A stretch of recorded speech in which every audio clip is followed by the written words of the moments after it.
AP అసెంబ్లీలో CM Chandrababu Naidu మాట్లాడుతున్నారు. Live లో చూద్దాం.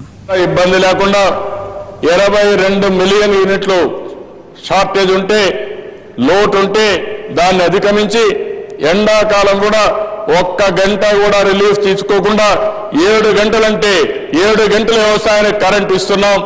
దానివల్ల కూడా చాలా వరకు వ్యవసాయం ముందుకు పోయే పరిస్థితి వచ్చిన దిశ. అదే మరిగా దిశ ఈరోజు కొన్ని కార్యక్రమాలు ఆలోచించుకుంటే వ్యవసాయాన్ని నేనేదో రుణ విముక్తితోనే చలిపెట్టడం లేదు. దీనికి ఒక ఫోకస్ అప్రోచ్ తీసుకున్నాం. 7 మిషన్లు, మొదటి మిషన్ ప్రైమరీ మిషన్, అందులో వ్యవసాయాన్ని తీసుకున్నాం. అదే మరిగా దిశ దీనికి నిధుల కొరత కాదు, ఎంతైనా పెట్టడానికి సిద్ధంగా ఉన్నాం. ఇది భూసార పరీక్ష నుంచి ప్రారంభిస్తున్నాం. 4 లక్షల శాంపుల్స్ ఈసారి భూసార పరీక్ష చేస్తున్నాం. అందులో కూడా 2000 జీపీఎస్లు తీసుకొని ఎక్కడికక్కడ ఈ యొక్క భూసార పరీక్ష చేసి ఆన్లైన్లో లింక్ చేసే పరిస్థితి తీసుకొచ్చామని చెప్పి కూడా నేను మీకు తెలియజేసుకుంటున్నాను. ఇది కాకుండా దేశ ఎక్కడైనా సరే మైక్రో న్యూట్రియంట్స్ డెఫిషియన్సీ ఉన్నటువంటి జింక్ కానీ, బోరాన్ కానీ, జిప్సమ్ కానీ ఇవన్నీ కూడా సప్లై చేస్తున్నాం విలేజ్ వారీగా. ఇది కూడా చరిత్రలో ఫస్ట్ టైం. ఒక వ్యక్తి యొక్క ఆరోగ్యం బాగుండాలంటే బాడీలో ఏ విధంగా పౌష్టికాహారం కానీ, విటమిన్స్ కానీ బ్యాలెన్స్ ఉండాలో అదేవిధంగా భూమిలో కూడా అన్ని మైక్రో న్యూట్రియంట్స్ బ్యాలెన్స్ ఉంటే ఈల్డ్ ఎక్కువ వస్తున్న దిశ. చరిత్రలో ఫస్ట్ టైం 90 కోట్ల రూపాయలు బడ్జెట్లో పెట్టాం. అవసరమైతే ఎంత డబ్బులైనా ఖర్చు పెట్టి భూసార పరీక్ష ద్వారా మైక్రో న్యూట్రియంట్స్ అన్ని బ్యాలెన్స్ చేస్తాం. దీనివల్ల 15 నుంచి 20% వరకు ఈ యొక్క ఈల్డ్ పెరుగుతుంది, ఉత్పాదక శక్తి పెరుగుతుంది.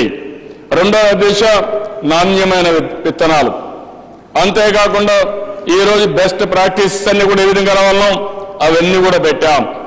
ఈరోజు ఇక్రిసాట్తో ఒక ఒప్పందం చేసుకున్నాం, నబార్డ్తో ఇంకొక ఒప్పందం చేసుకోబోతున్నాం. వారి యొక్క బెస్ట్, వారికి ఉండే నాలెడ్జ్ని పూర్తిగా ఉపయోగించుకుని మనం ముందుకు పోయే పరిస్థితి ఉంది. ఈసారి బడ్జెట్ల దిశ ఆధునీకరణ కోసం 142 కోట్ల రూపాయలు కేటాయించాం. అవసరమైతే ఇంకా 100 కోట్లైనా పర్వాలేదు. డ్రైయర్స్ కానీ, హార్వెస్టర్స్ కానీ, అదే మరి మెకనైజేషన్ కావాల్సిన అన్ని కూడా ఏర్పాటు చేయడానికి ముందుకు వస్తున్నాం.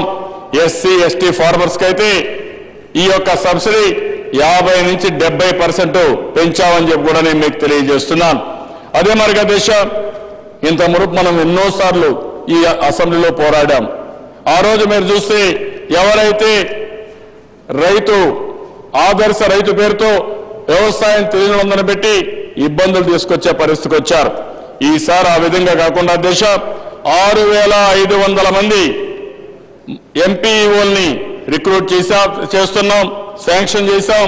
ఖరీఫ్ సిద్ధంగా ఉంటారు. 2000 ట్యాబ్స్ కూడా వాళ్ళకి అప్పచెప్తున్నాం. ఈ 2000 ట్యాబ్స్ ద్వారా ఎక్కడికక్కడ ఇన్ఫర్మేషన్ ఆన్లైన్లో పెట్టి పొలానికి పోయారా లేదా అన్ని కూడా ఆన్లైన్లో వచ్చే పరిస్థితి వస్తుంది. అదే మరి ఫామ్ పాండ్స్కి అయితే 30 కోట్ల రూపాయలు కేటాయించాం. స్ప్రింక్లర్ ఇరిగేషన్, డ్రిప్ ఇరిగేషన్ అని కూడా చెప్పాను. దీనికి ఎంత వీలైతే అంతవరకు పెద్ద ఎత్తున తీసుకుపోతాం. ఫస్ట్ టైం ఆ దిశ ఒకప్పుడు ఎరువులు తీసుకోవాలంటే లాఠీ దెబ్బలు, ఎక్కడ చూసినా క్యూలు ఉండేవాళ్ళు, రాత్రి పగళ్ళు క్యూలో పడుకునేవాళ్ళు, చెప్పులు కూడా క్యూలో పెట్టిన ఫోటోలు చూపించాం. ఎవ్వరూ బాధ్యత తీసుకున్న పాపాన పోలేదు.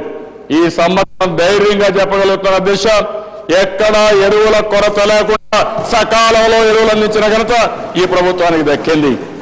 దానికోసం మార్కెట్కి అయితే 60 కోట్ల రూపాయలు అడ్వాన్స్గా ఇచ్చాం. బఫర్ స్టాక్ పెట్టుకోమన్నాం. ఇది చరిత్రలో మొదటిసారి ఎక్కడా రైతులకి ఎరువు కొరత అనే సమస్య రాదని చెప్పి కూడా నేను మీకు తెలియజేస్తున్నాను. పొలం పిలుస్తుంది. 50,724 ఫీల్డ్ విజిట్ చేశారు. అదే మరిగా చంద్రన్న రైతు క్షేత్రం కింద 1608 డెమాన్స్ట్రేషన్లు చేశారు. అనేకమైన పంటల్ని ఏ విధంగా తీసుకుపోయే పరిస్థితికి వచ్చారు. ఈ అనుభవంతో రాబోయే ఖరీఫ్లో ఇంకా పెద్ద ఎత్తున ముందుకు పోతున్న దిశ.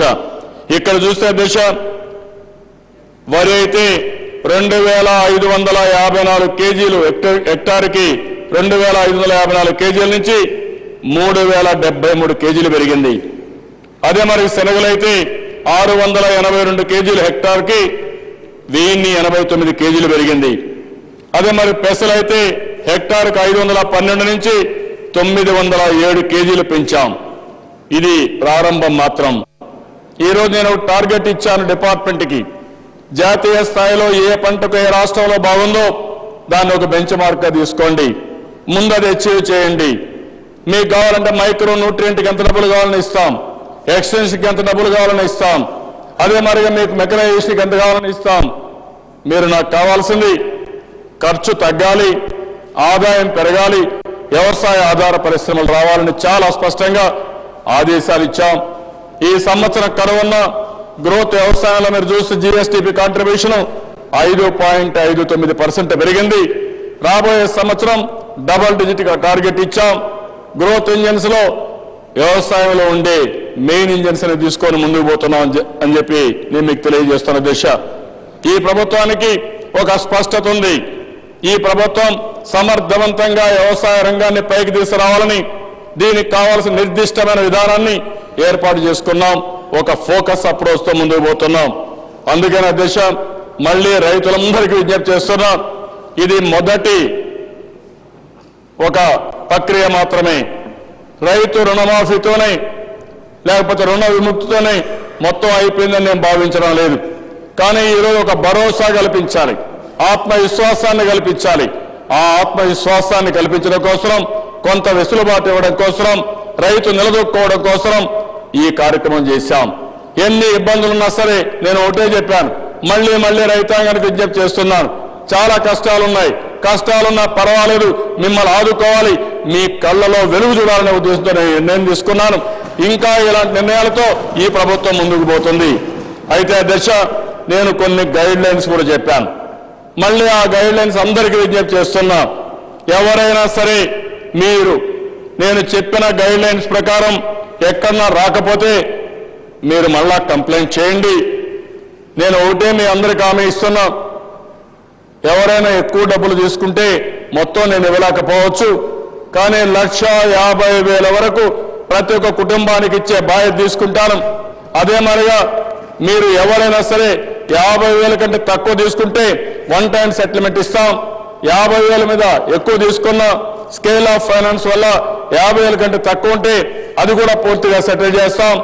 ఎవరైతే ఎక్కువ తీసుకున్నారో 1,50,000 వరకు ఉన్నారో వారందరికీ 20% ఫస్ట్ డబ్బులు ఇచ్చి మిగిలిన 80% 4 ఇన్స్టాల్మెంట్లో పూర్తిగా మీ డబ్బులు ప్రభుత్వమే కట్టే బాధ్యత తీసుకుంటాం.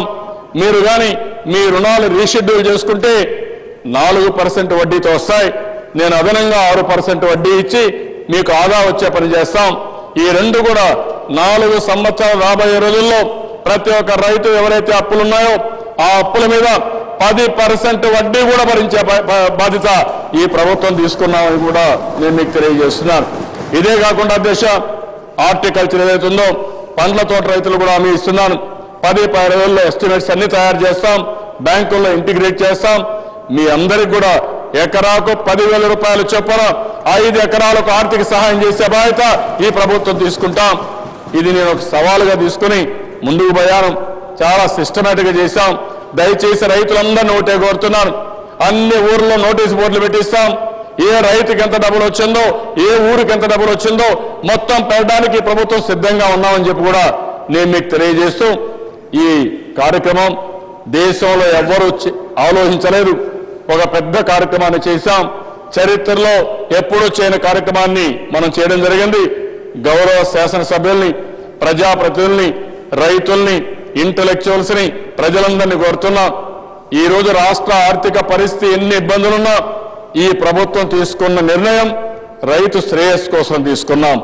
ఇది రైతు ప్రభుత్వం, రైతుల కోసం ఏమైనా చేయడానికి సిద్ధంగా ఉన్నాం.